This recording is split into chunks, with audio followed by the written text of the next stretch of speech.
আল্লাহ তাআলা আদেশ করলেন, ইব্রাহিম তোমার হৃদয়ে সবচাইতে প্রিয় যে জিনিসটা সেটাকে তুমি আমার রাহে কুরবানি দাও। সেদিন ইব্রাহিম দেখলেন আমার হৃদয়ে ইসমাইলের চেয়ে তো প্রিয় কিছু নাই। ছেলেকে ডেকে বললেন, ইসমাইল আমি স্বপ্নে দেখেছি যে আমি তোমাকে আযবাহু, আমি তোমাকে জবাই করছি, কুরবানি করছি, তোমার মতামত কি বলো? দেখেন ছোট্ট ইসমাইল কি উত্তর দিয়েছিলেন। তিনি বলেছেন, বাবা আপনি যা স্বপ্নে দেখেছেন, যেটা আপনাকে আদেশ করা হয়েছে ওইটাই করেন, অচিরেই আপনি আমাকে ধৈর্যশীলদের অন্তর্ভুক্ত পাবেন। সুবহানাল্লাহ।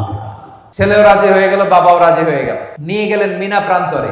যাওয়ার সময় শয়তান এসে ইব্রাহিমকে টেম্পটেশন করে, ইব্রাহিম এই কাজ করো না, তোমার ছেলে মারা যাবে। ইসমাইলকে এসে বলে, ইসমাইল যেও না, ফিনকি দিয়ে রক্ত বেরোবে। ওনারা ফিরেও তাকায় নাই, ওনারা পাথর নিয়ে শয়তানের দিকে ছুঁড়ে মেরেছে।